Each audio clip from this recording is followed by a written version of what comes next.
Well, everyone.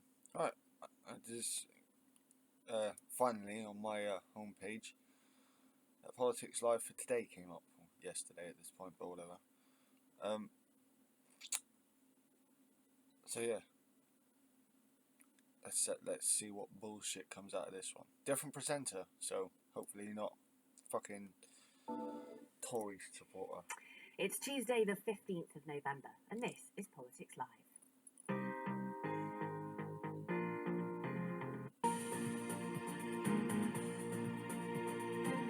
Sorry, BBC, I tried to cut that out. With me on the programme today, the Conservative MP Danny Kruger, Liberal Democrat MP and former party leader Tim Farron, Zoe Strimple from the Sunday Telegraph, and Holly Toynbee of The Guardian. Today, could our council tax bills go up next year? Jeremy Hunt says taxes will have to rise for everyone. We'll be asking this Conservative council leader if local bills are going to have to go up. Look,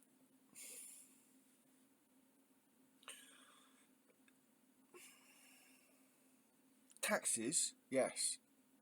Cuts in spending, I don't see that needs to happen. But taxes, you could say, needs to go up. But it has to be said that this kind of behaviour is all down to this government's ideological fiscal rules.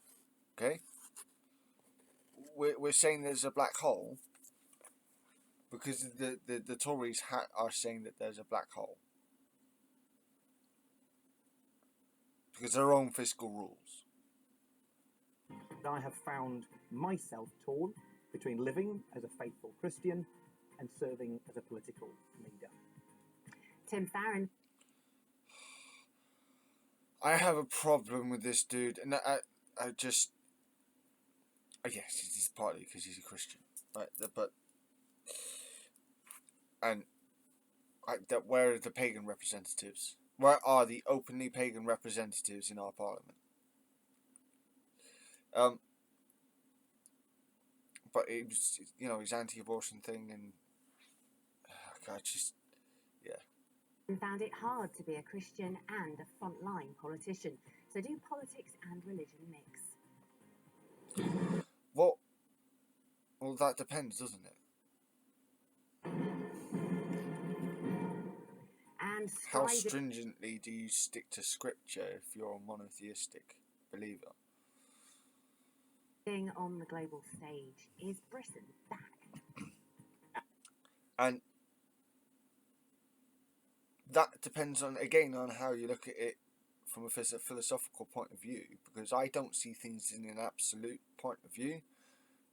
So, or very few things as an absolute point of view, and this is not one that I see as an absolute.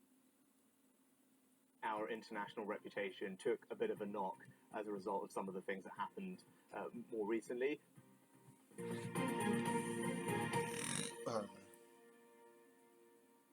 Well, we just heard the Prime Minister there speaking at the G20 meeting of world leaders in Bali.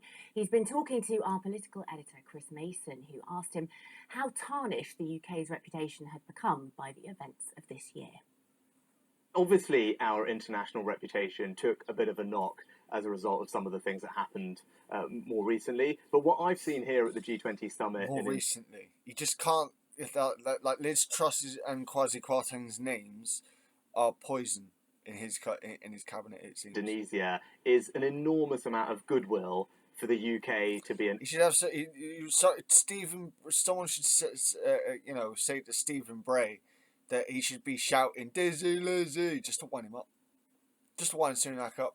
Active and engaged member of the international community. There's widespread support for what we've done in Ukraine, where I think Boris Johnson originally has shown incredible leadership that I plan on continuing. And we're talking about a leader, a former leader, your former boss, who you actively worked against and lost his job because he was not a great leader. Fuck's sake. across the board, whether it's on COP and climate change, or indeed how to fix the global economy, stand up to aggression everywhere, support vulnerable countries with food. These are all issues where we can play a role, and people are looking for us to do that. So has Rishi Sunak restored the UK's reputation, Danny? Well, I think he's on course to do so.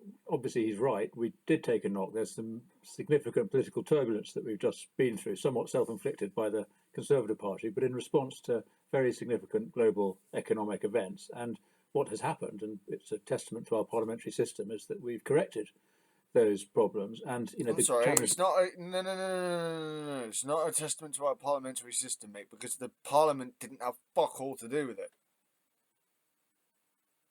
Government had everything to do with it. The Tory party had everything to do with it.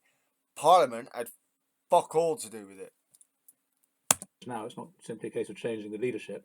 We have to set a course back towards stability, and I think he's set us on that course. And time will tell whether both the public, the markets, and international opinion agrees with us. But I think he's made a very good start. A good start, Tim. Well, I mean, arguably, he's behaved more in a grown-up way than his two predecessors, but that's not saying a right lot. I think the United Kingdom has severed its links with many important allies, and being outside the European Union is a challenge for us when it comes to being relevant and having a place at the top table. And I think the UK's decisions have been seen as peculiar by many of our allies beyond Europe as well. The important thing is to keep talking, because if we believe in our values, we need to live them internationally, and that's not just good for our well-being and our economy at home. It's important for our influence and for dealing with human rights abuses and indeed the appalling behaviour of Russia and others overseas. Okay, Zoe, do you think the Prime Minister has made progress? I mean, it couldn't be kind of worse than it was. So I think in that sense, he's made progress. No, I think he feels like a safe pair of hands. I think for me, what's interesting is that he's been so untested in terms of what he really thinks and what he will do about foreign policy and his attitude to, firstly, Britain's sort of place in the world, but also what he thinks of, for instance, China, where this morning we find that perhaps maybe he's a little bit softer on China than I would personally have liked to see. Maybe he's too soft on percentage of spending on defense. That also concerns me. So I think that's the area that we have no idea what he's going to be like. And that I mean, he seems to me like he's been doing quite well. On the other stuff, he's obviously had a few personnel issues, which are continuing. Personnel issues. Which are continuing. Well, it's been a long slide. If you think of the long period of austerity that we went through, we slid down the rankings. We were slowest out of the effects of the crash of 2008, behind other comparable countries. Then we had Brexit, which was a disaster in terms of our position on the global stage. I mean, people were appalled and aghast in America, across Europe, and everywhere else. What are you doing to yourself? And now we've had then we had Boris Johnson, international joke, and then Liz Truss, who was sort of extreme and fanatic and determined to push her view through and crash the economy and left us at least about 35 billion out of pocket just in the short time that she was Prime Minister. So back, I don't know, we'll see, we'll learn a lot on Thursday whether they mean real repair or just a bit of sticking plaster. Danny, do you want to respond to that? Because essentially Polly's saying it's not just Liz Truss, it's all the stuff that came before that. Well, it took a long time to recover the public finances after 2010, when we inherited this terrible budget deficit. Oh, for fuck's sake. The economy was growing. Money was going to be coming back in if you kept the trajectory the same way it was. But you went and reversed a load of bullshit because of your own ideology. So I cannot accept that. I'm sorry. But we ended the decade in a very good state financially, and we actually responded very well to the economic shocks of recent years. We have an immediate crisis. It's a global crisis. We're not the only ones with very high inflation. The challenge... No, but we're being hit the worst. We are the worst of the G19. Russia's worse than us. That's it. So, again... Now, as I say, is to put back a balanced budget, or a path to a balanced budget that will reduce our dependence on an economic model that long predates our time in government. We've got a 30-year... Okay, but what about the points that Polly was making there about Brexit, about Boris Johnson? You were a huge supporter of his, almost right to the end. What about those points? Well, I mean, it's been very difficult. Falling behind the others. Yes, these terrible things have happened across the world, but why are we keep falling behind all similar countries? Well, it depends how you measure it, Polly, and you will obviously find statistics that demonstrate. You mean we all have to go with our confirmation bias? There's no critical thinking now. No, we just go with what we prefer. Yeah. Fuck off.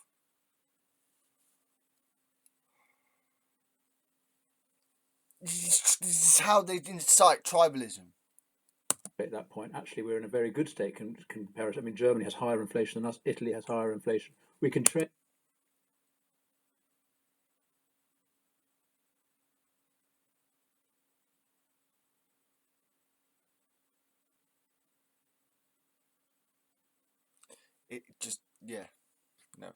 Trade the comparison, and actually, my belief remains that Brexit has put us in a position to be a more nimble and flexible, independent country in the challenges of the 21st century. It doesn't, like, the ardent ones still won't give in. Despite that, the obvious damage Brexit's done. Oh no, Brexit was good. It wasn't! You fucking idiots! There are obviously extreme frictions and ructions going on at the moment to do with global economics, to do with what's going on. Brexit is one of the problems, you twat.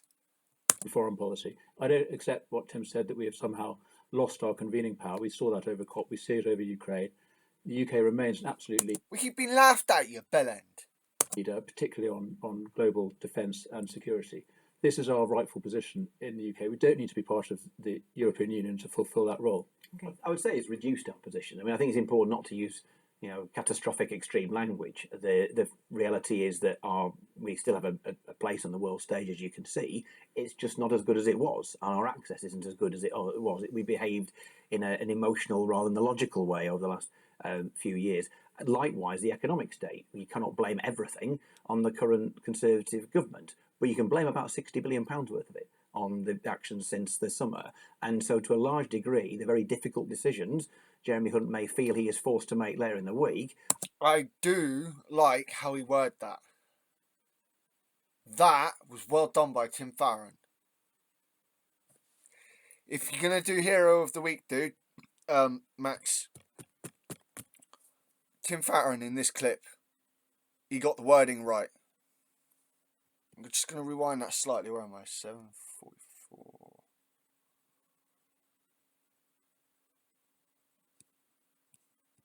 So, to a large degree, the very difficult decisions Jeremy Hunt may feel he is forced to make later in the week. There you go. Jeremy Hunt may feel that the decisions that Jeremy Hunt may feel he has to make, not that he does have to make. I like how Tim Farron has made that blatantly obvious on BBC, and he wasn't cut off. Are a consequence of very stupid decisions made by the Conservatives just a few weeks ago. Yeah, okay, we're going to stick with those difficult decisions which we're expecting on Thursday from the Chancellor. And let's have a look at a couple of headlines from this morning. I think we're going to start with The Guardian. Tory councils warned Sunak on stark risk of bankruptcy. And then we also have... coming up, do we? Yes, households face steep increase in council tax. Well, to help us discuss this from the County Council... This was something I was worried about. I had some people trying to tell me, don't worry about it, it's not going to worry, you don't have to worry about it. Don't worry about council tax. No.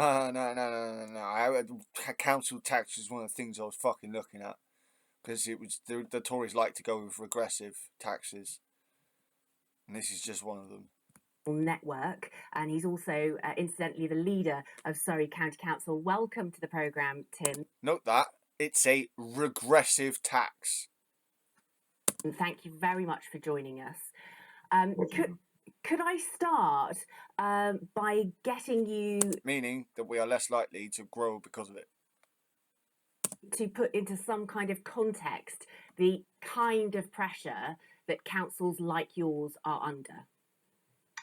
Indeed, I mean, all councils, and certainly the county councils, have, facing an unprecedented challenge in terms of the impact of inflation and the increase in the demand in the services. So first and foremost, we're calling on the government to deliver on its pledge, I think, which is to protect those that are the most vulnerable in our society, and to put new money, additional money into local government. At the moment, we're facing across the system a 3.5 billion shortfall in terms of funding next year. A large part of that is to do with adult social care, but also other pressures. Oh my God.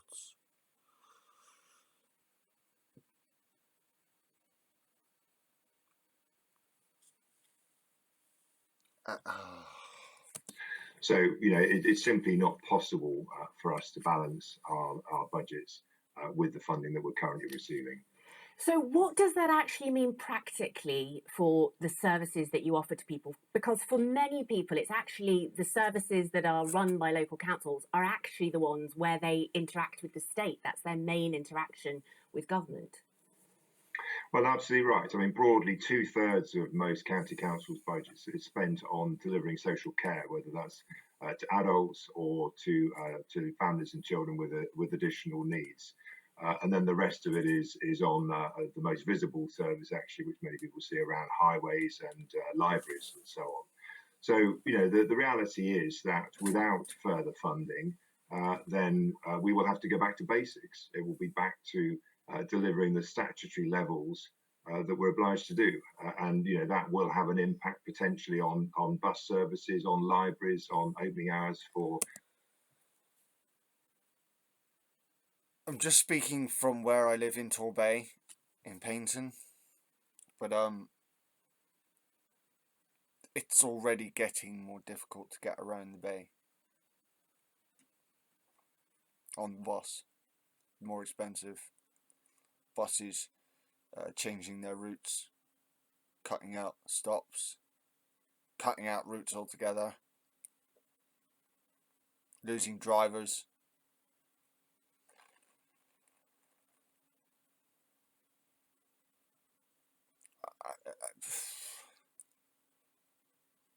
We're already at breaking point, and now we're going to be broken further because the Tories are obsessed with having a small state. This is the result of small state. This is the result of wanting to cut down for so long on public spending due to your ideology.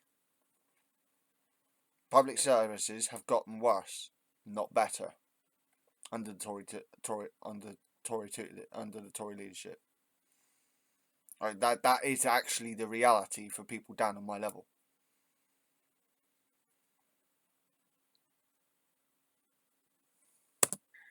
Community recycling centres and so on. So a very grim picture.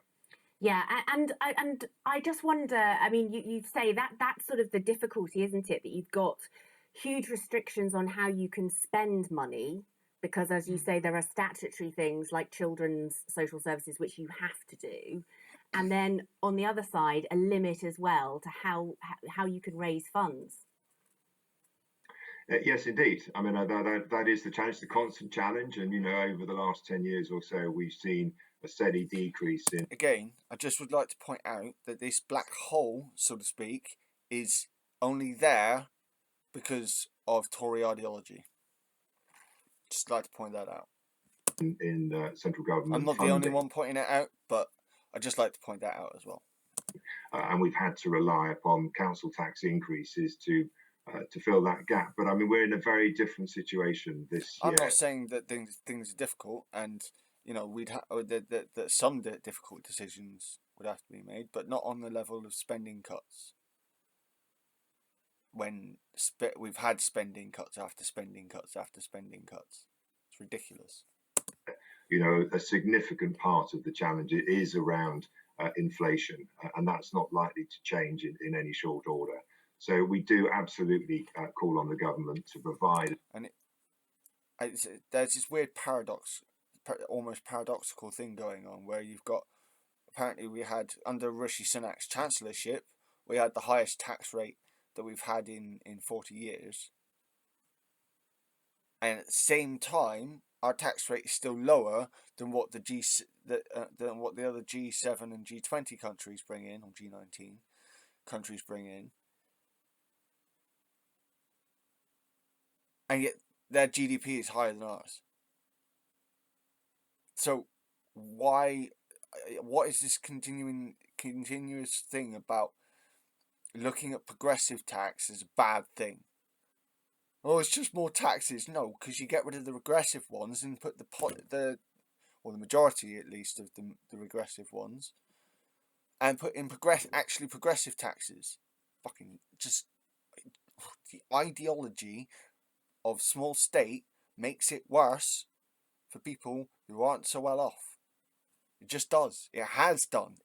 I'm sorry, the evidence is there, and it's not just me looking at confirmation bias.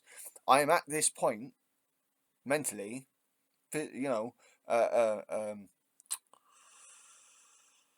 philosophically, right, on the basis of what it felt like growing up when I was a kid under Labour compared to what it felt like growing up as a teenager and a young adult under the Tories. As a young child, I saw people older than me enjoying their time at college and university. As time has gone on, I have seen more and more people become depressed and mentally ill because of their time at college and university. So, again, privatisation was a pile of wank. And regressive taxing isn't going to help. Additional funding, absolutely accept this is a very difficult challenge for the Chancellor in terms of balancing his book. By the Tories' own fiscal rules. But they set that because of their ideology, not just through facts, but they put those facts and blend them through their own ideology, their own twisted capitalist ideology. Remember that. Conservative capitalist ideology as well. The government have to prioritise the most vulnerable people in our society, and those are the people that local government. I heard apparently, this isn't been, I haven't heard any certification on this yet, as of yet, but there are rumours that another round of emergency payments is likely to be doled out in the next 6 months, apparently. Don't hold me to that, but that's been leaked apparently. We'll find out on Thursday. Okay, Tim, stick with us. I just want to ask Danny about this. I mean, what do you make of that? I know from speaking to council leaders this week that there is huge concern about this across the country. We've just heard there from Tim, essentially back to basics if there isn't more help for local authorities. Well, I want to echo his points, and I really share his concerns. And on behalf of Wiltshire Council, where my constituency is, we have exactly that challenge. 60% of our spending goes on adult social care. We need to reform that system. Adult social care. About child social care. 60, but what about social? He specified adults. Either he fucked up with his wording, or what are you doing? Why ain't prioritising the kids? That's your job. In order to free up finances. At least by society's rules, apparently, that's your job. But the other discretionary services, as you say, that's where the cuts fall, because you have to meet the social care obligations. And my regret, and Polly mentions austerity, my regret about the way that the last time we had to balance the books, we cut too deeply, I think, into local government, with the result that a lot of the social fabric that communities depend on fell away. And I hope we don't do that again. So, interesting that he points that out, a Tory. Interesting that he points that out, but do I think it's going to help? The challenge is to reform social care to free up money, to privatise it even further. Do you mean? Trust communities more to manage these local services. Small state. There you go. This to make communities deal with it. With what funding, dickhead? I think there are reforms that you can make, but fundamentally, yes, the money needs to keep flowing to local government. Okay, Tim Farron, you of course were a part of that government. Well, not a part of the government, but a part of, a Liberal Democrat. You were part of that government as Liberal Democrats and oversaw that huge many years of austerity. Do you regret that now? It's another reason why I'm not such a big fan of the Liberal Democrats. Things for some decisions for sure. First things first, austerity really began in 2008 with the global crash. Not blaming Labour, but it began before us, and the coalition cut $1 billion less than Labour were. I do like what you just said there. I'm not blaming Labour, but it did start before us. Right, no, I do like that, but if you look at the evidence, Labour had the economy growing again at a good rate, at a fairly decent rate. So I can't.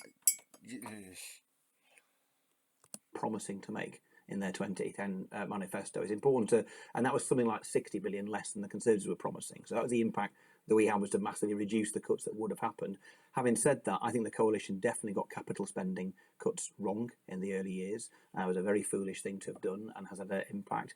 And the reality is, so in Cumbria, my communities, between a quarter and a third of all the hospital beds are blocked at the moment, and they're blocked because the care system is on its knees, and the Says authorities can only raise council tax up to 3% without holding a local referendum. Okay.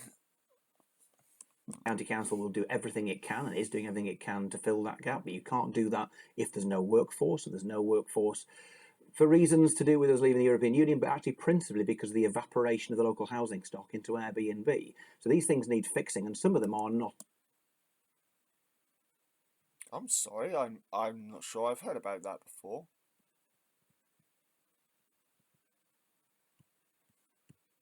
At the moment, and they're blocked because the care system is on its knees, and the county council will do everything it can and is doing everything it can to fill that gap, but you can't do that if there's no workforce, and there's no workforce for reasons to do with us leaving the European Union, but actually principally because of the evaporation of the local housing stock into Airbnb. So the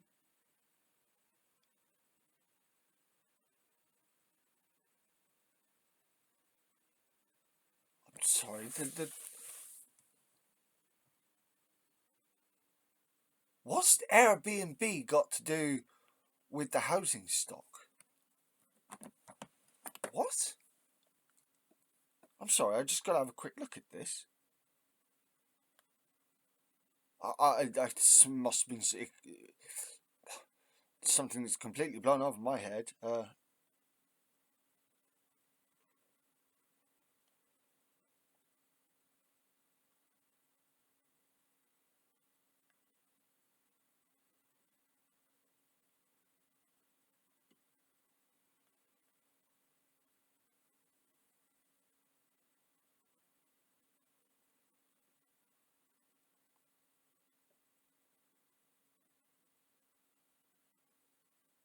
Oh.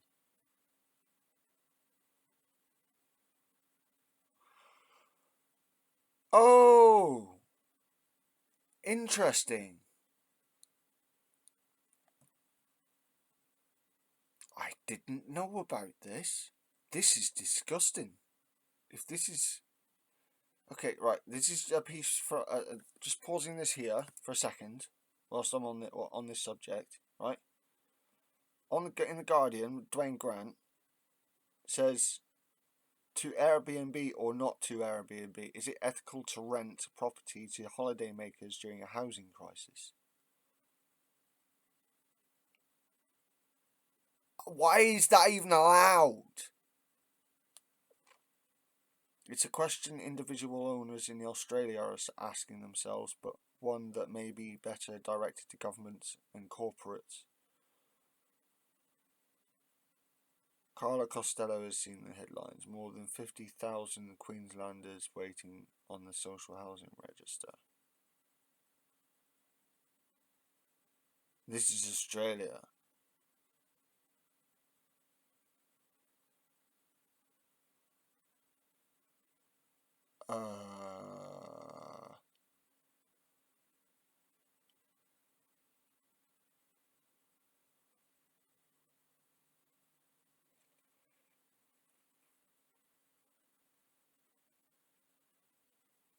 Oh, I don't like this.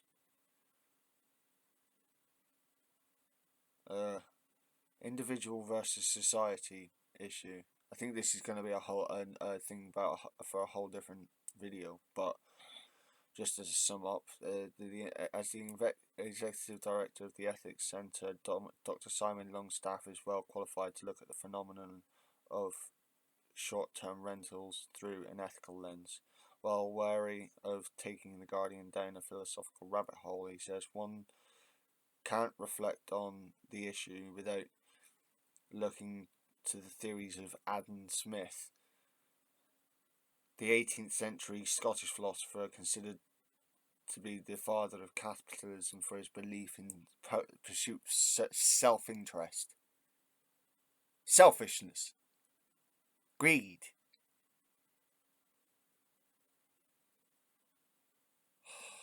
So often when we have these conversations about the individual versus society, people tend to go back to Smith and say it's about capitalism and self-interest without realising there were qualifications to that story. Longstaff says Smith said the pursuit of self-interest was legitimate not because it made one or two individuals better off, but because it would ultimately lead to us all being better off, which is, I'm sorry, but I don't actually agree with that. I've seen we've seen where that's taken a hold in its pure, almost in as pure as it can get in today's society, and it's ridiculous. He also talked about the virtues of reciprocity and sympathy, which he thinks should underpin the way a society operates. Yeah, but if you can't,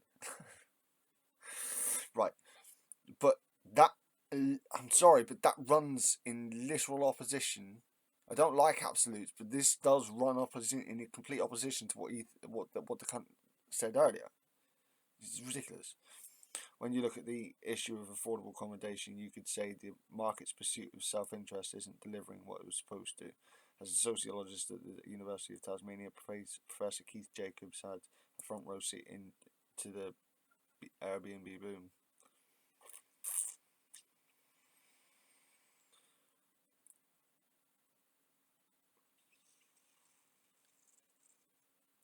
I mean, that's just Australia. And if our politicians are getting away with it, or at least those who aren't completely stupid are getting wind of this and trying to air it, like Tim Farron here, that looks like a big problem that I have completely gone over my head. Shit. These things need fixing, and some of them are not cheap, and some of them are actually quite cheap. If you fix the law to make sure you protect local housing for local people, there'll be homes for care workers to live in. But the knock-on through the rest of the health service is colossal. So the lack of social care is not just crippling and awful for the families affected directly, but just the impact on the hospitals means that A&E's clogged up, means that your ambulance takes 2 hours to drop off a patient, means that waiting times are dangerously long. So the one thing the government must fix is social care. Okay, and Polly, you were wanting to come in. I mean, I would agree absolutely about that. Social care is the answer. It's the answer to the NHS. It's why the NHS is just stuck, because, a third of its beds in lots of places are blocked. And, it's not just that. It's that there are now hundreds of thousands more each year, people not getting any social care at all, who would have got it. And there are lots of children, too, now not getting the statutory social services that they need, ending up in care when they could have been protected beforehand. The numbers of children in care is soaring because of lack of care. So these council leaders are absolutely right. These are Tory council leaders. In Hampshire and in Kent, you're saying Wiltshire, Surrey, they should have made much more fuss much sooner. They should have been marching on Downing Street. Fucking right. She's fucking bang on that one. Fucking bang on. Resigning from the party. I mean, if they together said, right, we're going to go independent, they could threaten the government quite seriously. And with social care, so obviously social care is one of the most visible things, high-profile things that local government does, alongside schools. The majority of schools in my patch, or certainly the ones I've spoken to, which is a very good chunk of them, are planning to make what were currently unplanned job losses this year because of the state of their budgets. Now, if education and social care are the two shop window issues that local government looks after, what do you think happens to planning? What do you think happens to refuse collection? All the stuff that is deemed to be a little less glamorous, a little less shop window, they are cut to the bone.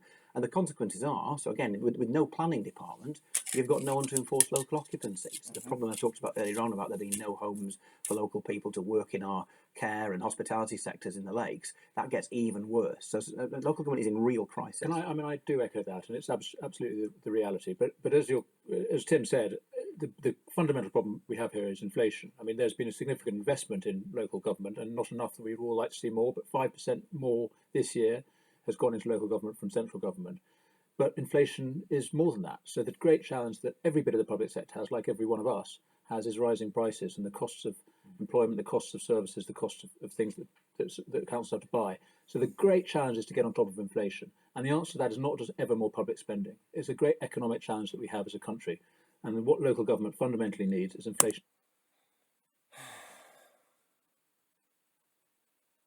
It's the way he says ever more public spending. Like it's a bad thing. It's the same problem I had with that visual economic prick earlier. It's treating public spending as if it's a bad thing. Isn't that what taxes are for? Ugh. To come down, which is an economic challenge that goes beyond whatever the funding settlement might be. Sorry. I mean, I just echo what Danny's saying, to think more broadly maybe about what the economic challenges are for a kind of long-term positive shift up, rather than kind of there's always a problem of trying to take massively limited state resources and shift it around and make it stretch over ever grow.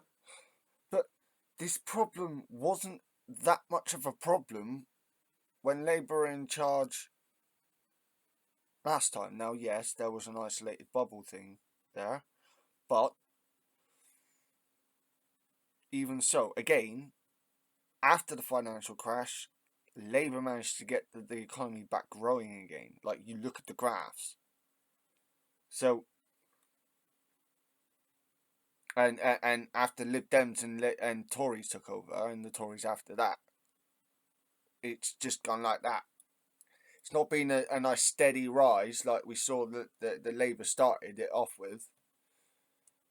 The Tories came in and completely fucked us over.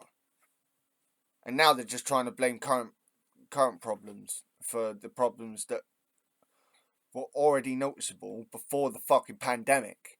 That it's the reason why Theresa May and Boris Johnson turned around and said, "Oh, this is the end of austerity. This is the end of austerity. Oh, this is the end of austerity."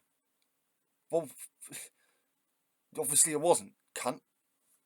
Growing demand. So actually, something that kind of is dynamic, that allows, as you say, inflation to go down and for innovation to.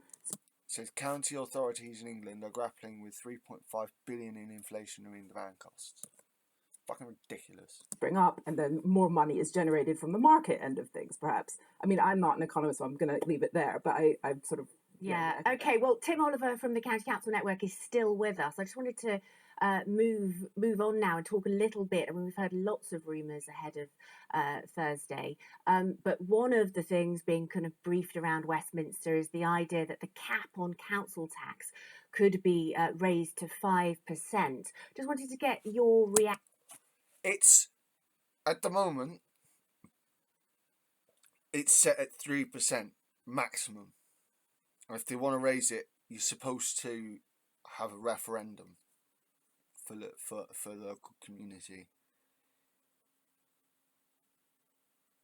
This looks like the Tories are just going to try and force it through.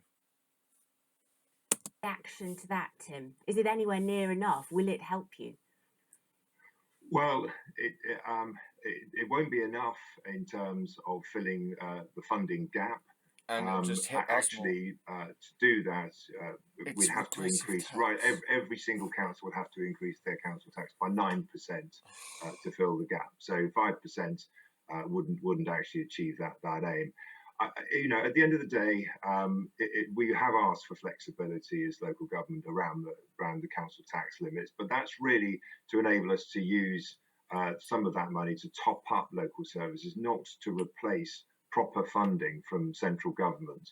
So it is certainly now where all of our residents are facing significant cost of living challenges. Now is not the time to be increasing their council tax by 5%. So my request. Well, you won't be increasing it by 5%. You'll be increasing it for those who already pay maximum on tax in this country. You'd be paying 2% more tax. Because you're paying 5% tax, but if you're paying 3% tax already, council tax, then you'll go up by 2% to 5%. Continues to be to government. Give us the proper funding for social care. You know, one of the key areas that we need to address with the health system is around the discharging from hospital. You know, your panel's talked about bed blocking. Actually, of course, social care is not just about people going into residential care. It's also about a significant number of high-cost packages are working-age adults with learning disabilities. So it's not just learning disabilities, mate. It's people with actual disabilities that they've got to live with that make their lives more difficult, like myself. And yes, you know,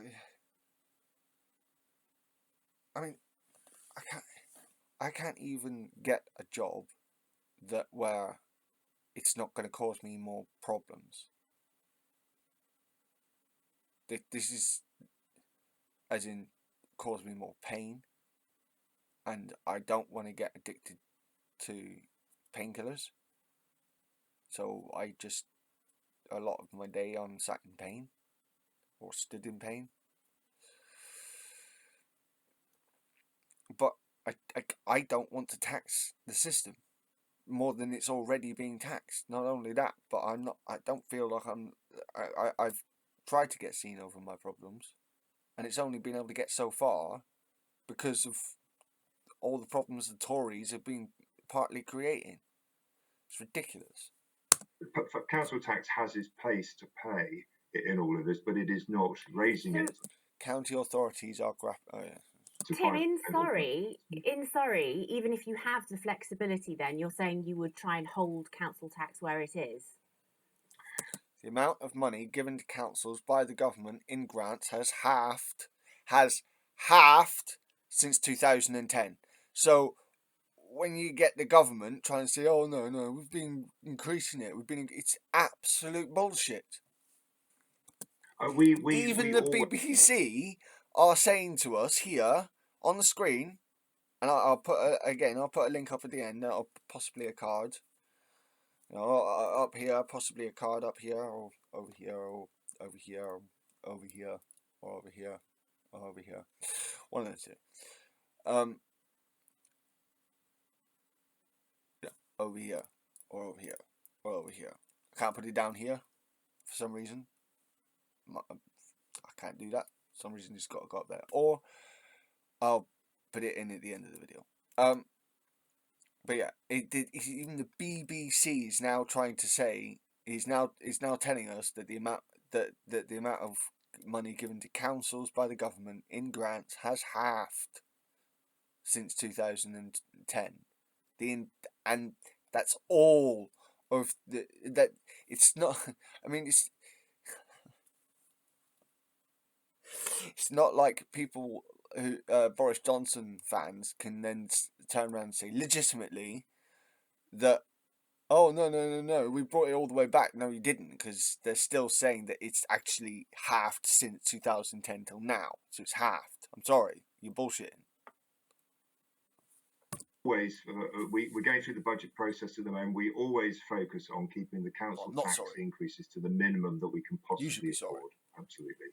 Okay. And I suppose one thing is, though, and though this will be felt in some parts of the world perhaps more than Surrey, is that it is a very regressive tax as well. So if it were to go up, I have been saying this entire video it's a regressive tax. It's so nice to hear. It's nice to get the confirmation. I'm sorry. puts more pressure on the poorest people that you are working for. Absolutely, yes. I mean, there's a significant difference in what councils can raise from their council tax base, but it is affecting those with less means. So it is not a good tax in that sense, and it's so I think most council leaders are very reluctant to continually increase council tax levels. And Danny, there is an issue as well, isn't there, around, Surrey would be, relatively speaking, a more well-off local authority. But for some local authorities, some of the big unitaries in the Midlands and the North, they have a much smaller tax base. They have people paying lower council tax. They have fewer people paying. So just cutting back to the earlier, given that I'm in Torbay, that's, it's a tourist hotspot, could that be one of the reasons why there's a housing issue down here? One of the more specific reasons for the housing issue down here is that Airbnb bullshit. Oh, I'm gonna do a separate video on that subject. Paying business rates, so it's also much more difficult for those. So that's the ideal model, is that we raise more tax locally. We have a very centralised system in the UK, I think the most centralised in the developed world. Most money spent locally is raised centrally and redistributed to councils. That's wrong in principle, but as you say, you have to have a redistribution mechanism so that places which have a smaller tax base that are poorer do get money redistributed from the richer areas, and we need that. But fundamentally what we need is those areas to grow their tax base, to grow their prosperity, to ensure that people are less reliant on government services in the first place. And as Zoe says, that's about having a dynamic economy and less.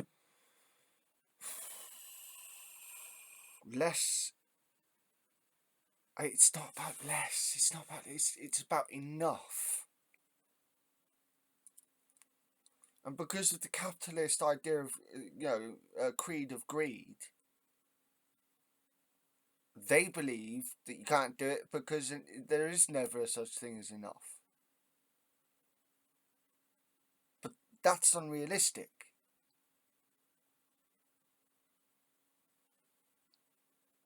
You only bring around that sort of thinking if you breed that sort of thinking. And here we are, again, looking at the Tories breeding that toxic thinking.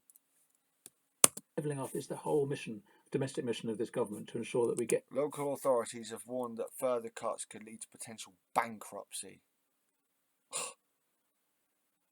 Local authorities actually going bankrupt. 2 seconds.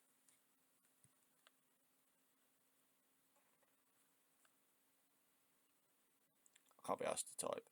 When was the last time that local authorities went bankrupt in the UK?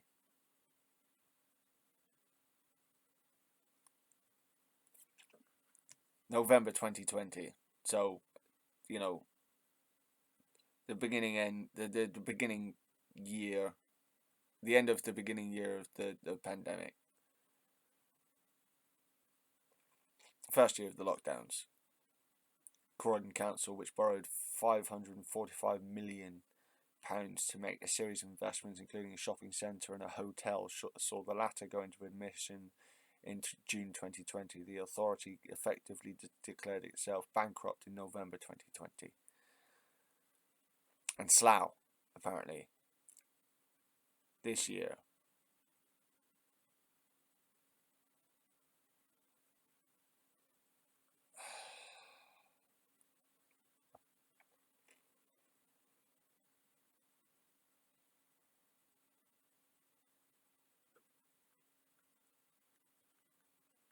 That's ridiculous. I just want to check Slough a second. There's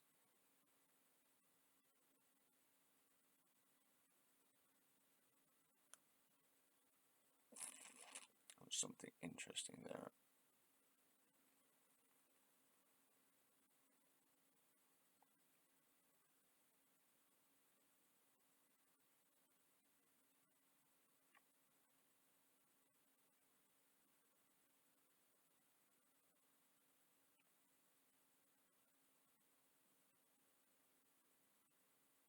So what the Labour the Labour councillors there were doing. That's disgusting, man.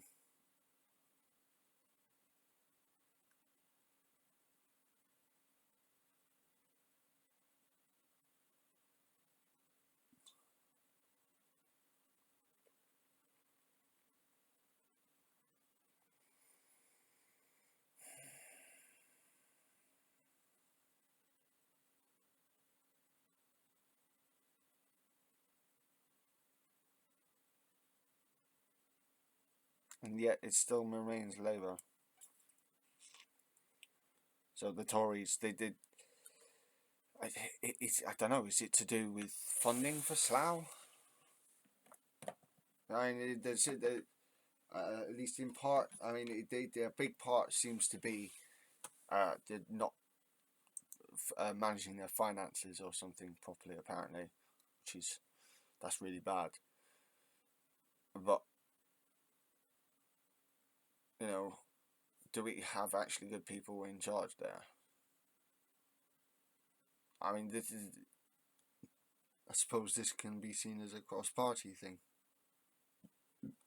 Yeah, there's incredibly unequal. But you know, there is this genuine thing here that you know, local authorities have a lack of funding. So, Geographic economy we have. Could that lead to a lack of performance and, you know, neglectful performance from from even from Labour councillors as well as Tory and Lib Dem councillors in the areas where the councillors are bollocks? Is it because that they just, you know, they're that despondent? Because they've been, you know, treated like shit? I don't know. Is that physically possible, given the constraints we're talking about and given those difficult decisions which we are expecting to have to be made on Thursday? Well, the immediate challenge, and to get through this winter, is to settle the markets, to restore our reputation for fiscal discipline, and to resume a trajectory towards growth. But that growth has got to be an inclusive one, and one that is spread properly across the country. It's not just about turbocharging the southeast again and growing our financial sector so that we can redistribute spending to other areas. We need to grow the whole economy of the UK, and that's the great mission of this government. I mean, I'll give you a freebie from our neck of the woods. I mean, for the lakes and the dales of the rural parts of the country, particularly which are regular tourist and holiday destinations, like down maybe here a fifth to a quarter of all our housing stock is not lived in, owned by second homeowners and or holiday lets, and therefore nowhere for the workforce to live. We changed planning law to protect permanent dwellings, to keep them as permanent dwellings for no cost to government whatsoever. You could solve the workforce problem we just talked about in social care and with hospitality and tourism, but the slide into people earning or owning multiple homes where many people haven't even got one is not just morally bankrupt, it's also massively destabilising to our economy. It's one of the reasons why I have a big problem with millionaires, especially people who have hundreds of millions or billions of pounds. I don't see why that has to be the backbone of an economy. I really don't.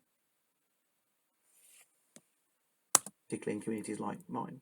Yes, and in Devon and Cornwall and other parts of the country as well. Okay, thank you very much to Tim Oliver from the County Council Network.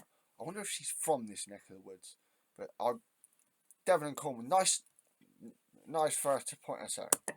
Thanks for joining us. We are going to move on now and talk about one of those, two of the topics that you're not supposed to talk about at dinner parties, religion and politics, the two important ones.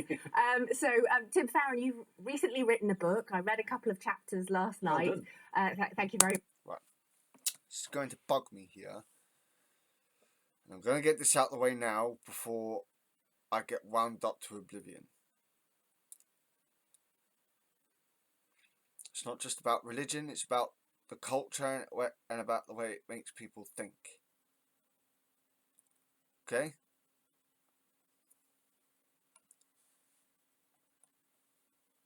We pagans, those that have wanted to be more socially active, have been treated like jokes by the establishment, by the largely Christian establishment. Christian origin, establishment born of Christianity, born of Christian origin.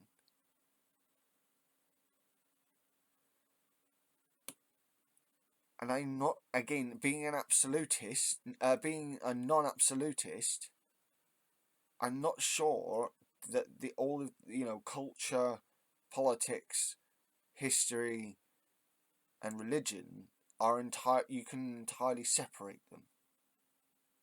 Yes, you can have the separate constituents, but in reality, they're all kind of blended together, whether you like it or not. And by and large, Christians have a more conservative attitude. By and large.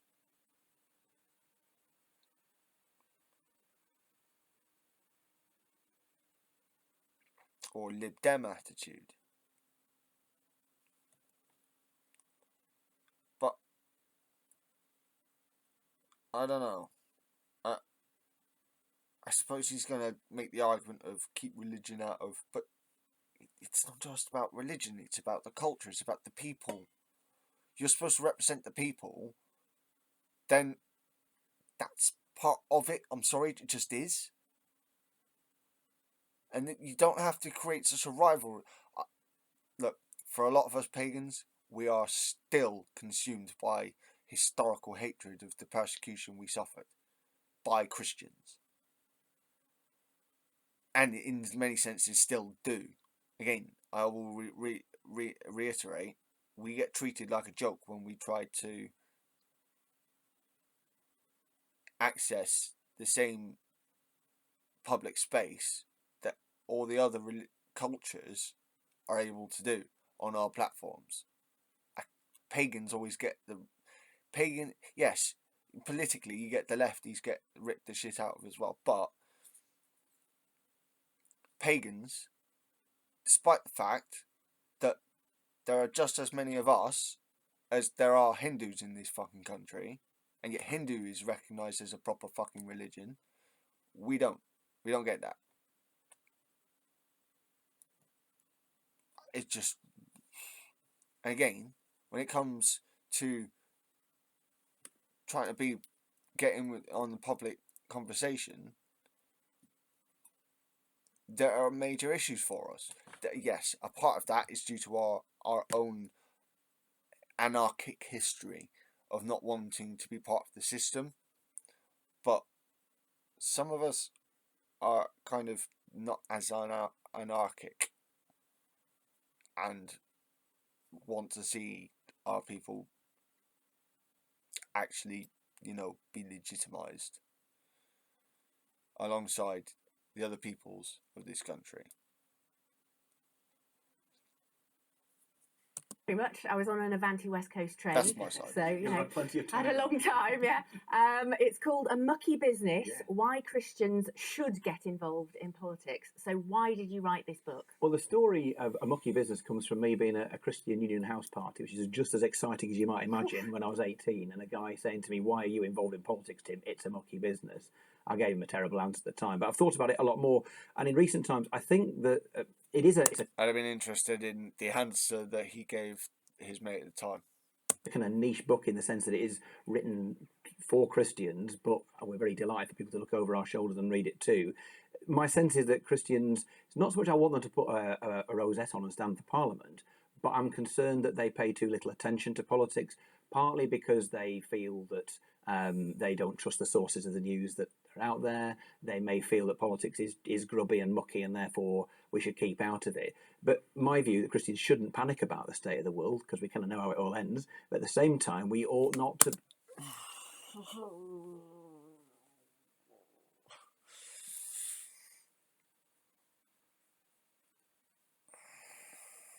It's that know-it-all attitude. Like, people like to call me a know-it-all, but it's not that I think I know what I know through belief. Yes, there are things I believe that I can't exactly prove, and I would say that there's not the scientific equipment yet to detect what I have. But again, human brain's more complex than pretty much every machine we've got. But that attitude there of, because we know how it's going to end. It's like, no, you believe you know how it ends. To me, this is the arrogance of Christianity and other monotheistic religions, because as far as they're concerned, they've got one God. There is only one God for anyone, and yeah, I just, it's largely where the conflict comes in. It just, sorry. Be I'll shut up now. disengaged. You should care and care deeply about loving your neighbour. Means the people who are not been born yet, so you should care about climate change. It means people who arrive here on dinghies. It means people you may not know, but may not even like. And so, trying to get people to care about politics and form an opinion in an informed way, particularly seeing what's happening in the States. So many people who Look. Okay, right, I will stop after this, I promise.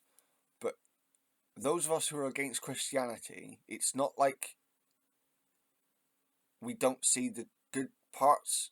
At least some of us. The problem is that you ignore, or you try to just gloss over the bad parts that are still in your philosophy through your religion. It's just,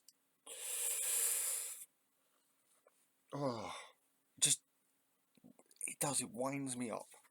who call themselves Christians, they're susceptible to fake news. So the book is really saying to people, look, care about politics, be informed about politics, and then, join whichever party or vote whichever party you like, but do so from an informed background. But yeah. Okay, I agree with that. I fully agree with that. The problem is where, how do I put this? When you go into doing politics and you go into doing, okay, forget politics for a second. When you go into doing your own research, I personally have found it is best to go in without bias. Challenge your own bias whilst doing the research. Just to make sure you're not you're not falling for confirmation bias, which is what I'm consistently seeing over and over again these days. Every now and again I still get fooled by it, but I'm becoming more and more wary of confirmation bias. I mean, given when you resigned in 2017, and the quote at the time was, you were torn between living as a faithful Christian and serving as a political leader.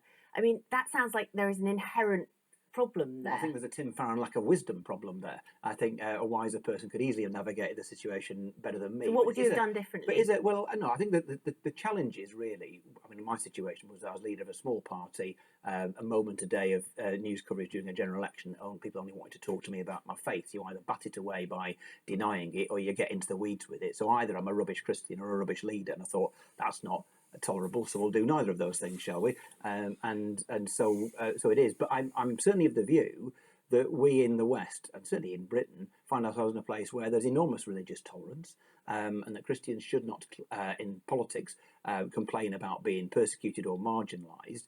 But we ought to contend. Christians trying to accuse people of marginalising, are they? Don't like it, do you? Now you know how we fucking feel. We pagans have to, since I started this channel, I've tried to bring people like I said, I want to bring paganism out of the cold, out of the, the name Shadowita means shadow wise man, right? Shadowita. Wisdom from the shadows. A wise man who speaks from the shadows. Hence why I don't go for the bright lights and stuff, and all the clear stuff, because there's wisdom from the shadows, because we've been forced into the shadows.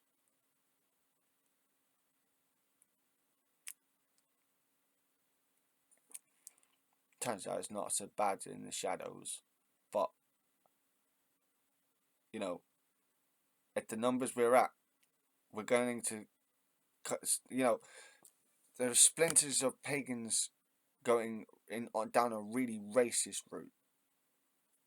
There are splinters of pagans going down an extremely pacifist route. But there are plenty of us in between.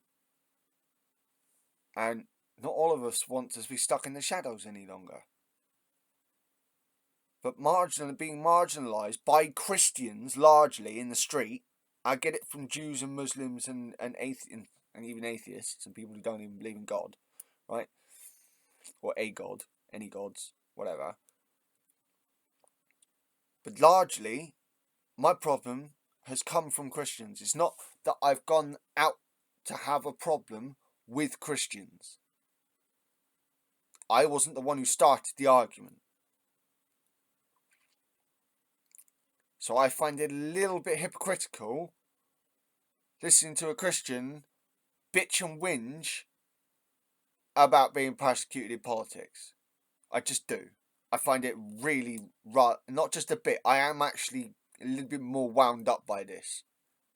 It is rather hypocritical for a Christian to bitch and whinge about being persecuted. It just is. From a pagan perspective, a British pagan perspective, it is hypocritical in the extreme. And for the place of faith in the public square all the same, because I think there's an assumption that the absence of faith is neutral and the having of faith is a kind of eccentricity, and I think that's not right. Well, it's so weird.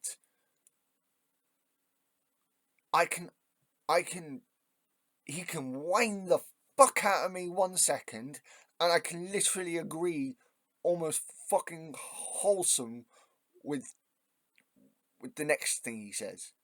What he just said, I fully agree with.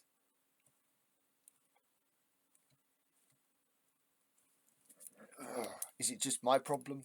If it is, then let me know so I can deal with it. But, like,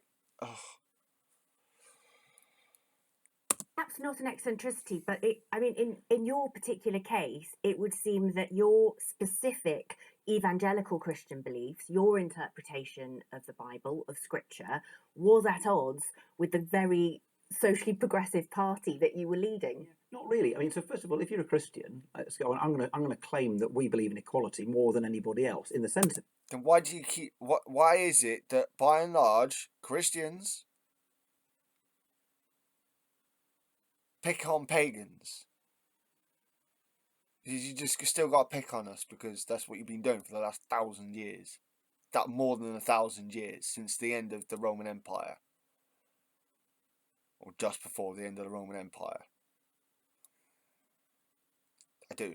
Again, once again, we're back to the hypocrisy, the contradiction. It's just. Ugh. So if you go back to the beginning of Genesis, God creates human beings in his. No, he fucking doesn't. Evolution, mate. The world is 4.6 billion years old, not 6,000 years old. Own image. So we're not just accidentally biologically equal. We are equal at an enormous, lofty rate. And that means, so for example, the most awesome thing we've seen through the James Webb Telescope so far. Again, it does cherry pick a lot, and it ignores a lot of the more conservative side of his religion. Is not as important or awesome as you or any single one of us to God. And so that sense of equality and enormous importance and dignity is fundamental. Sorry.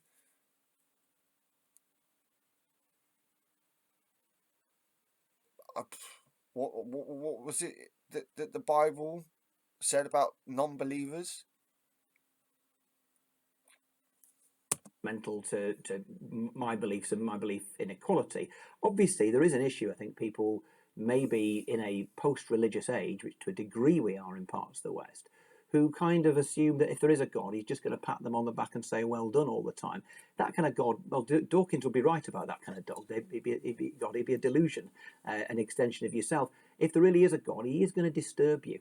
he is going to challenge you. He's going to sometimes offend you in all parts of your life. And so for a Christian in politics, the fundamental thing is to be humble and recognise that you do not...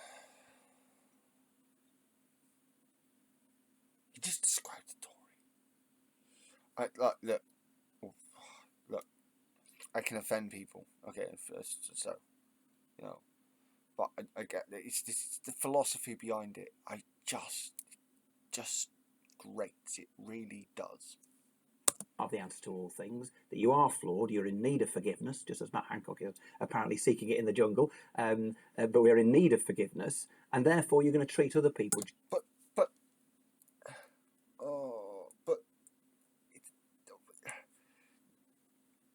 to seek forgiveness, you have to seek forgiveness from your God. And there are a lot of people, me included, that don't believe that bullshit. Gently and kindly, because you realise you're no better than them. Danny, you are also a committed Christian. Do you find that compatible with your role as a politician? Well, yes. I mean, I'm a great. I mean, Tim is a hero because, as we've seen just now, he's very gentle and decent in his politics, but he's very courageous in his faith, and that's an inspiration to us. I do think he has a problem with his party, which is quite aggressively secular. My party is more tolerant, and I personally find Parliament in general, but also the Conservative Party particularly, completely fine to be a Christian in. Not everyone, most people probably disagree with me on a lot of things, but actually Parliament is a good institution for accommodating the diversity of opinion in this country. Then why would you let us in on the conversation? Why would you keep treating us like a joke? Not all of us want to dress up like you, but we do want to be in a similar position to help, make the country better. Actually make the country better, and yeah, anyway. But again, this whole thing about diversity, and I will reiterate, pagans also need to wait, decide that they want this as well. But there are a number of us out there that are actually interested in this, and more of us, because there are, by population, year on year, we are a growing population, and one of the fastest cultural growing populations in this country, and possibly in America and Europe. So why should we not be allowed in at the table? I find it easier to be in Parliament than I do on social media or even in the mainstream media. Do you think that is because the Conservative Party is more at ease with the sort of slightly fudging, Anglican, softer kind of hedging your bets type Christianity than perhaps the kind of strident evangelical? We have a tradition in our party of accommodating a multitude of different perspectives on life, and I think the Liberal Party and to a certain extent the modern Labour Party are much more dogmatic in their faith, which is an aggressively atheist one, than ours is. Okay. And I'll simply do a quick line from my perspective. I mean, I think to be a Christian in any part of society, you're always going to be countercultural, and we're told to turn the other cheek, so we haven't to complain about it. I would always say, and I often say it to my own party, remember where we came from. The Liberal Party emerged in the 19th century as a movement basically of nonconformist, basically evangelical Christians who believed that they wanted the same rights as Anglicans. And why would I not vote for the Liberal Party on principle? If I've got to vote tactically, then I will. But if I can vote on principle, I won't vote for the Liberals because they are of Christian origin. Major Christian supporters. Yes, Labour, a lot of Christianity in that. There's also a lot of secularism. But as I pointed out in another video, left-wing ideals can be seen in pagan philosophy. If you really think about it, again, go into my other video about it. But socialism and paganism aren't as far away. There are some differences, but this is where not just religions need to evolve to adapt to the new century. So do ideological belief systems, like ideological philosophies, like capitalism. Like capitalism tries to evolve. We need to see socialism evolve for today's day and age, and there are some good aspects to that. Green New Deal was one of them. As a consequence, fought for the rights of every other minority as Jackson well. wouldn't be allowed in your party these days. Yeah, well, I'm not sure, but That's for another day. Polly, you are Vice President of Humanist UK. How fortunate we have you with us. yes. Well, everybody's entirely entitled to their own belief, and of course, the Parliament should be full of people of every sort of belief. The problem comes if they try to, if in the past particularly, the religious try to impose their particular beliefs on the population. And then at the moment, for instance, the last big liberal issue to be won in a way is the right to die. Now, for several decades, the population has been strongly in favour, like 80% in poll after poll, saying if you're in the last months of your life, you should have the right to die with dignity. You should be able to die at the time of your choosing and ask a doctor to put you out of your misery if you're dying anyway. I've seen my mother die in great pain of cancer, longing to die a bit sooner. And it's been the religious in both houses that have put a block on this against the will of the people. So Being in that humanist, sense, she's basically that's an where atheist. religion becomes a problem. What people's private beliefs are, I mean, Tony Blair, Catholic, he said, we don't do religion. I mean, I think they were right about that. You don't push your religion on anybody else. It's a private matter. Again, it's about representation. You don't have to push it on other people, but it's about representation.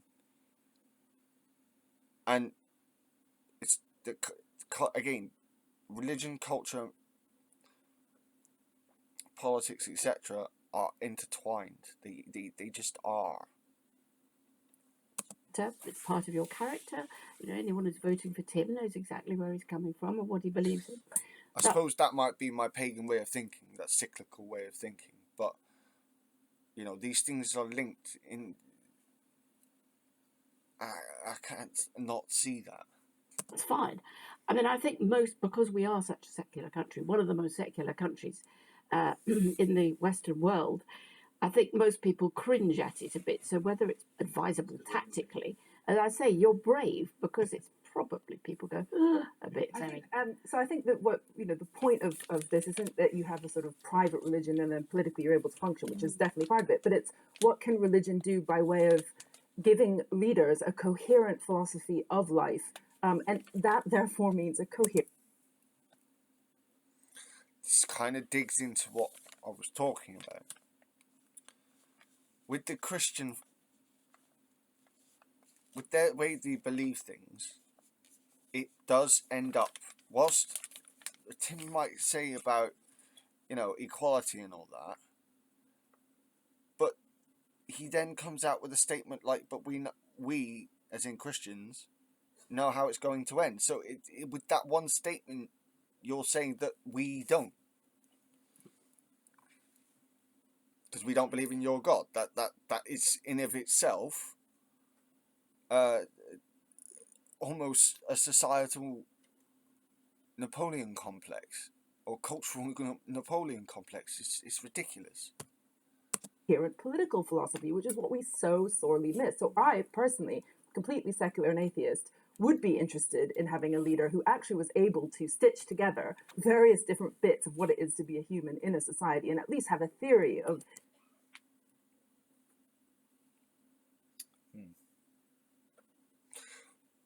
Pagans, their philosophy is material. We have our limited we can only have we know philosophically can only have a limited amount of ability to be able to act on this planet in what we can do. Right? That's realism.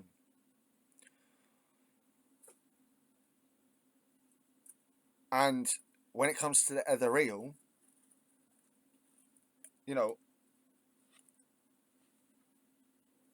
we're not New Agers.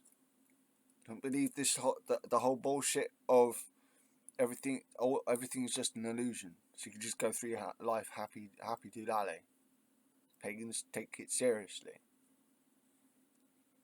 If we're going to be really technical neo-pagans, but it's besides the point.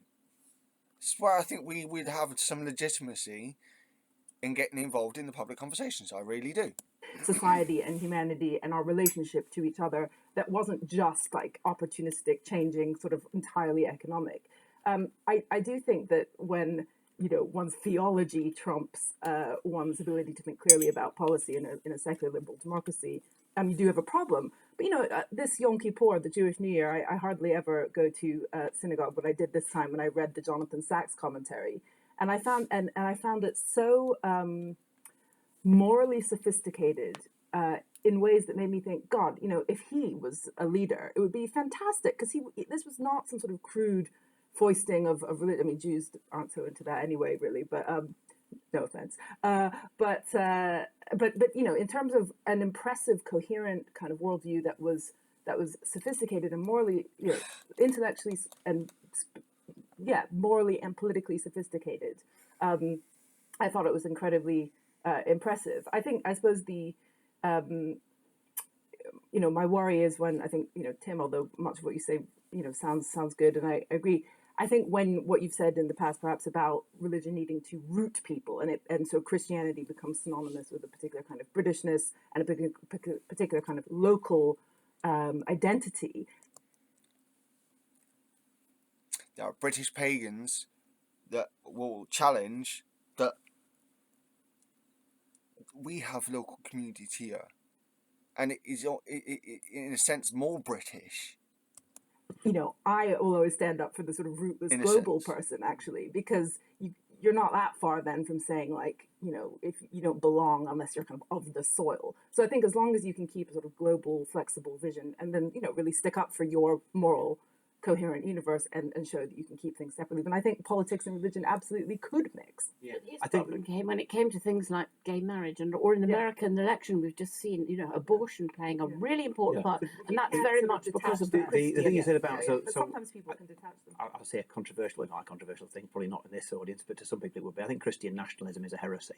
The idea that you're going to add to your faith, guns and flags and all that kind of thing. I think that's absolute nonsense. Okay, there is obviously a British. The Americans took their version of Christianity and well, they're American. Very dangerous. I do think that on the kind of general point that Polly makes, I would disagree, because all of us have a worldview.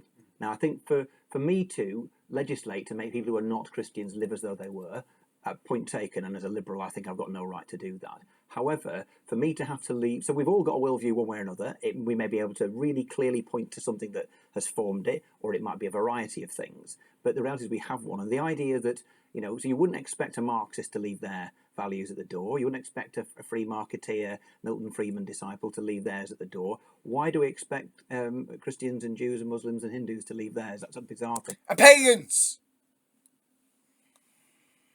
He brings up Hindus. There are just as many of us as there are Hindus, and we are actually of this island. We deserve the recognition just as much as they do. I'm not trying to be petty here. Like, that's rather insulting. Thing to request. Well, I mean, absolutely, and Zoe, you're right that It doesn't surprise me that a Christian would just completely ignore pagans. Need to beware of any sort of religion that implies exclusiveness. It's funny as well, because Hinduism, also polytheistic, or as you say, some sort of native rootedness. I mean, the great thing about British nationalism is it's always been civic, as Tim was suggesting. We don't have native rootedness. Paganism is rooted. Oh my God! I mean, look, right. the specific blend we have of neo-paganism in this country today was born out of the 60s. However, it was because it was a revival, because we knew that our original culture wasn't Christian. Have this sort of blood and soil patriotism here, and certainly not one bound up in faith. But that said, all of our politics derives from our classical Christian roots, including liberalism, including secularism. The word secular is a church term for meaning how to manage disputes, property disputes within the church. The state adopted Christian values and has, in a sense, modernized them in good and bad ways. I mean, I think we have a great challenge in this country of how to disagree well when we've lost a common root of, and a sort of common. That's also another wind-up. We use the word. The reason why I call myself shadowy, I would use the word. You know how I term my channel. My channel, by the way, name of my channel is what I bet is how I term what I believe. Yeah. It is a neo-pagan belief born of everything I've learned.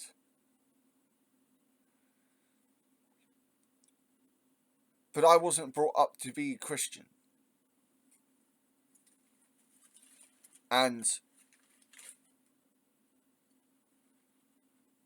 this is where I think that this is but well, with this Christian, that Christian, yes, because you bullied your way to the top and then bullied everyone to submission. Where's the admittance of that? And again, I don't think that paganism is just a counterculture anymore. I mean, we literally have cultural, or like the days of the week, the place names in this country, England itself, like just yeah. Anyway, Language of conversation, and I don't agree with Polly that there's an attempt, or even what language. It's funny. Just again, you know, days of the week, we get the name Wednesday from Walden. It wasn't Christian. was traditionally an attempt by the religious alone to impose their views. That's what everybody does. Everybody brings their faith to work. Everybody thinks everyone should think like them. We have a democracy in which... No, I don't think everyone should think like me. This is a Christian assumption that everyone should think like me. And again, it's a perfect demonstration of what I was talking about. What you believe in philosophically forms the way you think. He just demonstrated that. I don't want everyone to think the way I think, because I'm sorry, but that would mean all humans would be fucking hectic. I don't want all humans to necessarily believe what I believe, because I think it's great that people believe in different things.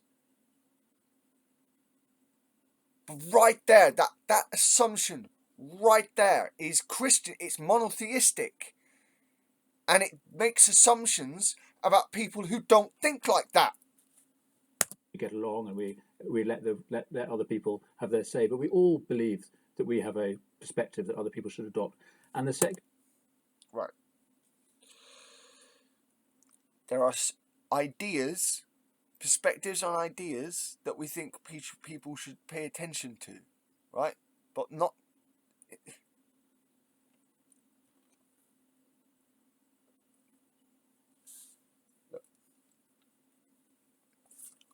I am socialist in my belief, in my political and economic beliefs, but I'm not wanting everyone to be socialist.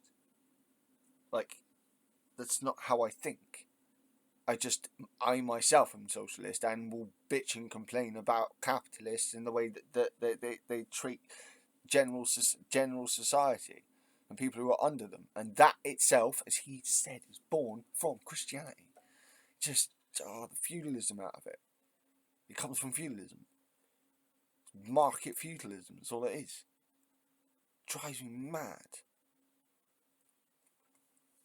Particular atheist liberals, I'm afraid to say, are the most dogmatic in this space because they think that they're being neutral. They think that they are being tolerant and believing in diversity. Actually, they are trying to impose a worldview.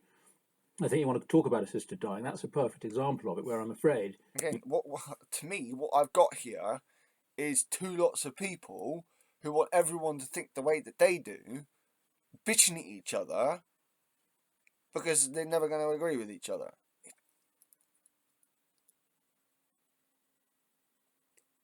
You know, it just...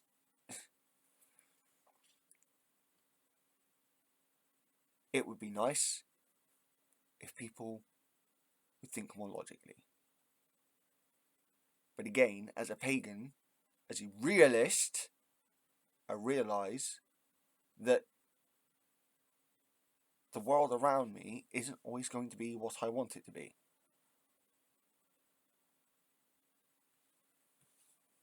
And I have to come to terms with it.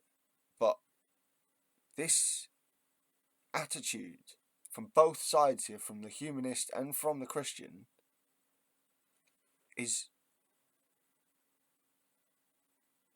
just complete bullshit. I'm sorry to resort to swear words here, but it just is. I'm not going to actually dignify it with long words. It's bullshit. You do have a philosophy that is extremely dogmatic about individual choice over what is a far greater set of concerns that we should have, and people on the left should have, Polly, around discrimination, around people with disabilities, about our treatment of the elderly. I'm sorry, but again, the amount of times the people on the right and are Christian that discriminate against pagans. Okay, I'm going on the pagan thing much, but you know, picked on the Muslims, picked on the Hindus, picked on anyone who's foreign. Those are the majority of the xenophobes. We really should be having a more sophisticated conversation, but because of the religion of choice... Don't get me wrong, there are pagan xenophobes. I'm not saying there aren't. But the majority of the people in this country who go on about all this bullshit to do with, oh, fucking immigrants this, immigrants that, aren't actually the pagan people. They actually aren't. An autonomy. People are only saying one thing, which is people should be able to ask the state to kill them when they want it to. Well, it sounds to be quite reasonable. The thing is, it sounds to most of the population, it's a peculiar perversion of our commons and lords that they have so many people who are religious who've managed to stop what most of the population but wants. It was the campaign in the Lords against the assisted dying bill was led by Professor Laura Finlay, former president of the Royal College of Medicine. And a Catholic. No, she has no faith at all. That's not true. Well, she has Once again, Tories lying on TV. That doesn't stop me being a Catholic. It's not for me to say what her faith is, but certainly neither she nor I nor any... You just tried...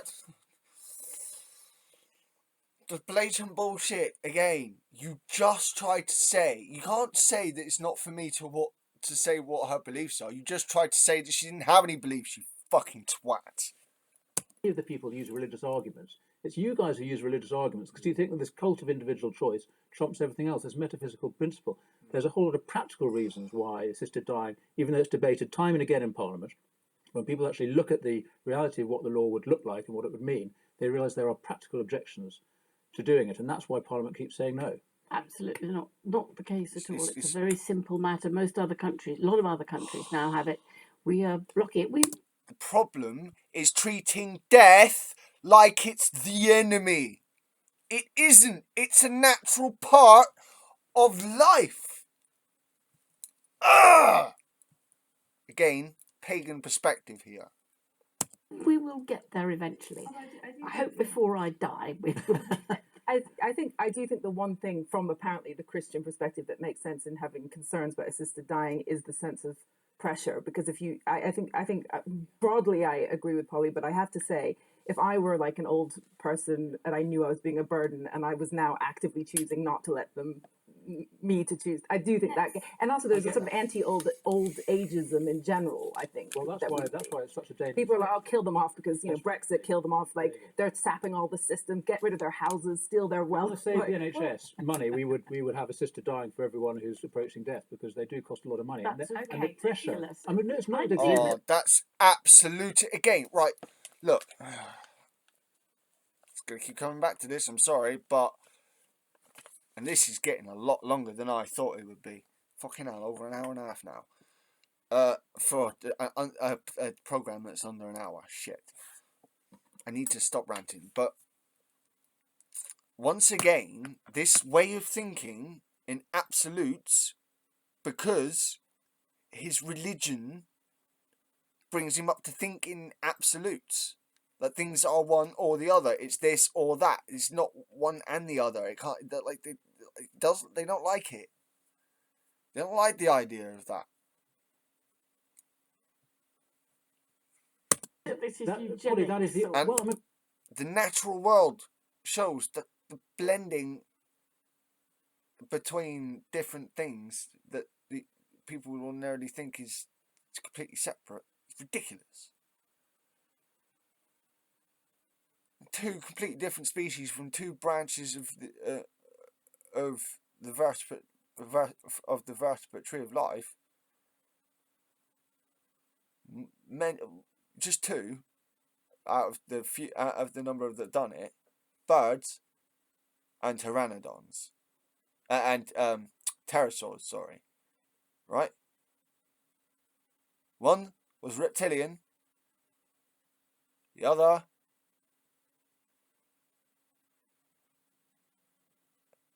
was technically Archosaurian. Two different lineages. Better example, pterosaurs. You got the birds. You got bats. You go into the insects. You got different modes of flying there.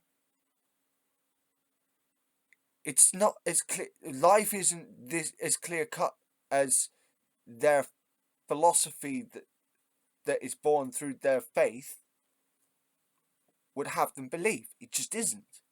I'm afraid the argument in Canada, where I've just visited to look at this, that's exactly what's happening. And what would happen here, which is the healthcare system, and we've seen it done before in Liverpool, if you recall. It depends on your politics and how you treat it. It's like the problem. It's like in my video about me bitching about visual on the visual economic bullshit to do with free colleges and universities. The reason why France's idea didn't work the way it should have done is because they started giving. They undermined the fact of it being free college by giving wealthier students the bigger grants. It just undermines what you're doing.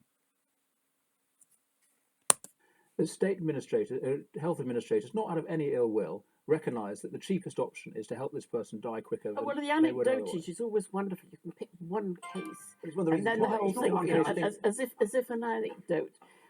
It's quite plain now that the doctors too themselves are in favour because there's a balance. see death Polly, at its worst and understand that people need to be released from pain if they wish to be. Right. None of us knows whether we choose it or Death needs to stop being treated as the enemy. Just reiterating that point. not ourselves. Will last. But we all want the choice that when we get there, But what can why we just bear or why just for not people bear? who are dying? Why not for anybody? Yeah, Polly. I mean, I also went through this Again, that's an absolute. Oh, well, why not for that? But why do you have to go down that route, mate?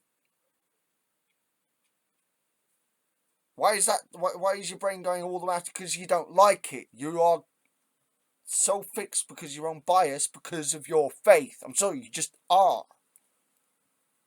With my mother, who was obviously in pain and who died far too young from cancer, and I hear constituents and others and the position they come from, which someone share your point of view. So I respect it and I understand it, but I think the consequences of saying yes to assisted dying are far worse than saying no.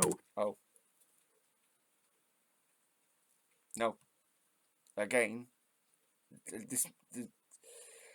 this is one big philosophical. It's one of the reasons why it wasn't just the abortion thing with him, which is why I couldn't vote for the Lib Dems when he was in charge, and it's why I can't understand. It winds me up that my mum just likes him because he's a nice guy, and the Tory put it like, you know, he believes what he believes strongly, but he's nice when he in his, you know, in his politics. So I'll give him that. I will. But again, it's this attitude, man. It's toxic. Because what you do is you create a culture where we expect people to end their lives or have their lives end. No. Again, this is automatically, because of your bias, you're automatically going down a road that might not even happen. The reason why things would go down the route like that is if you purposely don't put the right policies in place with assisted dying. You need regulations and stuff. You can't just go, oh, right, assisted dying, right, free for all. That's stupid. It's ridiculous. Why would you do it? So what the two Christians here are trying to say, again, they can't accept it because of their religion. It won't let them. Their religion won't let them see the philosophy on the other side as being actually better off, because their religion always treats it as if they are always pretty much the one that's always right. That plus absolutism. It's stupid. You also see one of the people who's spoken to me who most worried about it is somebody who doesn't have any faith at all, but is an oncologist and thinks that palliative care will be pushed to one side when it comes to funding, because it'll be no longer a case of how do we allow people to die well. We need to know that people are Christians, because during the whole of this battle, people so like Honora and the others haven't declared the extent so I think that's not fair their at all. opposition to it has come from their religious faith, and I do think people should. So I'm just saying, so the lady I cited is when not has no faith things. at all, but actually, would it make the slightest bit of difference if she did? Because we come with our worldviews that we believe. I'm not sent here with a chief whip from upstairs. I believe what I believe. You believe what you believe, and they are of equal value. Mine is no less valuable than you, No, because but that's not the way you've been.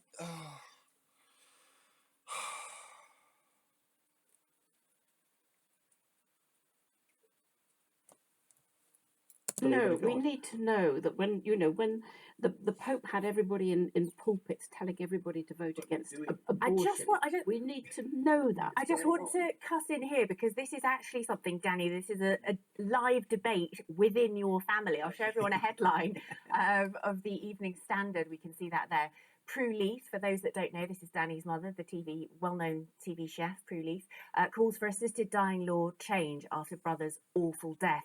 So this is a very active debate. Yeah. You and your mum are making a documentary. Yeah. Very active debate that you're having in your family. Yes, but we're having it well, I'm glad to say. And it is possible to disagree profoundly on these questions and still be friends. So yeah, my mum has a view, which I think she's pretty much where Polly is. I think a rather 20th century worldview, not recognising the improvements in palliative care that have happened in recent decades. Your view is older than that. He's treating. I love the way he says. Again, it's the way he says it, as if it's bad. Like 20th century thinking was bad, right? But your thinking is older than that.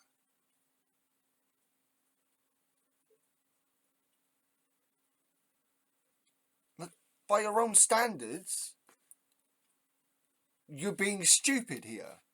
You actually are. By the own standards that you're setting, by the morals and ethics that you've set out in this episode, you've made yourself a complete tit by your own standards. And the opportunity we have to have a proper system of support for the dying. Her brother, my uncle, did die terribly, but that's because I'm afraid to say the NHS let him down, and too many people suffer awfully at the end of. Why would the NHS have let him down? I don't mean to be really insulting here, but if he died in the last decade, your party's fault, mate. Of life, we should be putting all of this energy that's currently going into this, I think, very dangerous debate about assisted dying, into improving the palliative care system in this country, because you do not need. But again, it doesn't have to be absolutes. You can have both.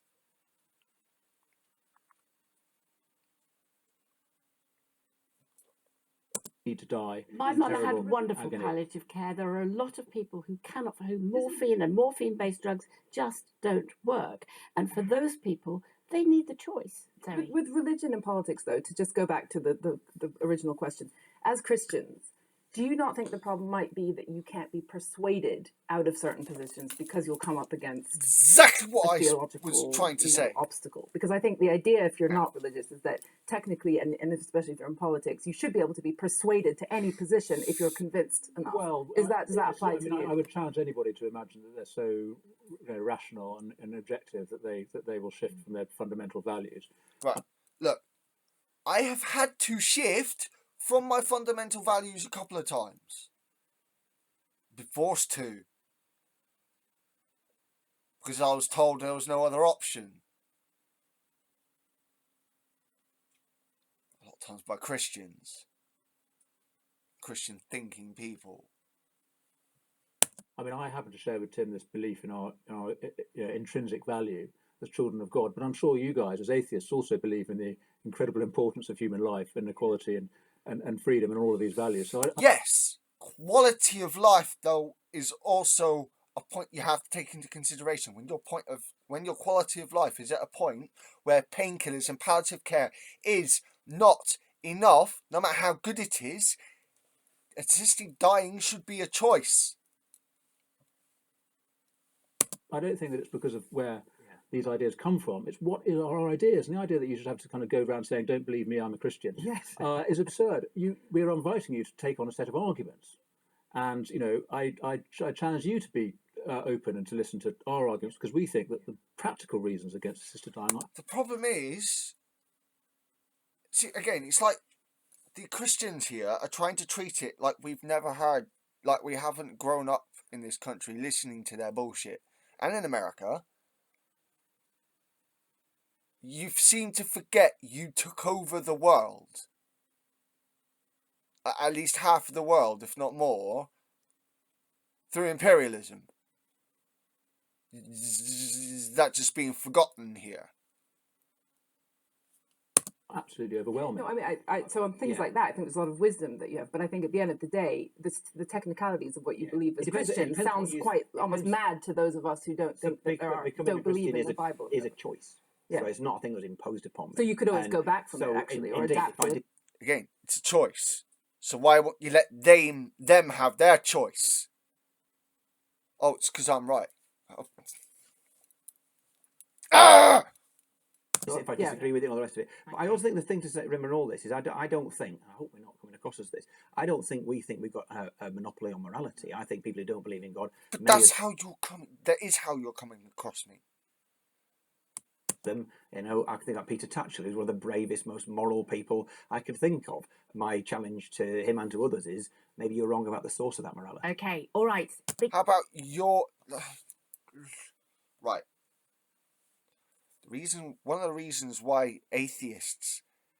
I'm not sure that Christians have really examined why we had the advent of the boom in atheists, in New Agers, and other religions that aren't Christian. I reckon you guys should ask yourselves that question, because this is where I think you misguided me. Big day coming up tomorrow. Prime Minister's questions, but as we saw, the Prime Minister is currently in Look Bali. at your history. So Dominic Don't just forget Raab it is going because to it's be doing convenient. PMQs, and we know he has a few issues going on at the moment. Let's just hear a little bit of Rishi Sunak being asked about that in Bali. I'm not going to bother with that.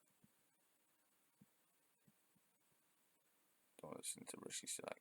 Fucking weedle. Come forward and talk to people about those. Go away. Okay. Danny, does the Conservative Party have a bullying problem? Just Yes. last week we were talking about Gavin Williamson, accusations against him bullying people. I don't. I mean, could tell my before experience that. is not at all. But bullying doesn't tend to happen in the open. I find the general culture of our party to be very collegiate and supportive. Oh, I bet you I'm do. really sorry. I don't actually know what these accusations against Dom are. Is this the story about him throwing a tomato out of a salad? Is that one we're discussing? Because, I think there are a number of allegations well, in relation to the permanent secretary at the Foreign Office has made some accusations on the record? About his behaviour. On the record? Yes, on the record. Okay. Well, I mean, my experience of Dom is extremely professional. I mean, and I don't find among our colleagues in general. The Mirror reported Mr. Rab was nicknamed the Incinerator because he burns through staff. I mean, Westminster's a mucky place, as Tim's friend once said, and there is all sorts of difficult interpersonal relations, and voices get raised and so on. But no, I'm afraid I don't recognise it. I'm afraid we're going to have to leave it there. Jay will be back. And finally, I get to. My God, this must be the longest video. I just want to have a quick look. This must be the longest video when it comes to politics. Me doing a review or reaction video to Politics Live. Because there are so many triggers for me on this. 59 minutes.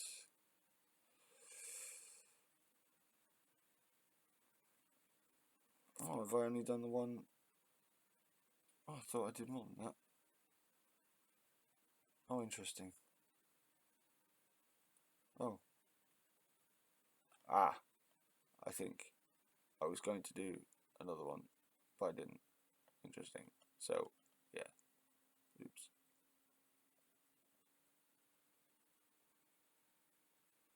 So, 2. This will be my third then. Fair enough. But it's oh my God, so many triggers in this. I do apologize. I've got to apologise for the amount of times I had to go. Oh my God. But genuinely, there is no representation for us. We get treated as pagans. We get treated like a joke, and yet we are a part of the fabric of this country. We actually are a part of the history and the culture of what makes England, Britain. The Celts, the Angles and the Saxons and the Frisians and the Utahs, the Vikings when they came here and settled in the Danelaw and in Scotland and in Ireland. So, yeah, I'm legitimately triggered right now. I do apologise. Look, Tim Farron, there are some things like the Tory, he was the bigger trigger in some senses, but that partly because with Tim Farron there was more that I could agree with him on. So, yeah, but assisted dying is one of those that, I'm pro-choice on that one. And it's, the dig about, the 20th century thinking. Christianity is not exactly 21st century thinking, mate. Fucking do one. Anyway, this has been Shadow Wita. This has been my Dork Specky. Blessed us everyone. I hope you enjoyed this bit of a rant. If you didn't, let me know.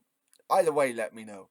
I actually want more engagement. Please leave comment, like, please subscribe. I might start saying that more. Bless us everyone. God kveld.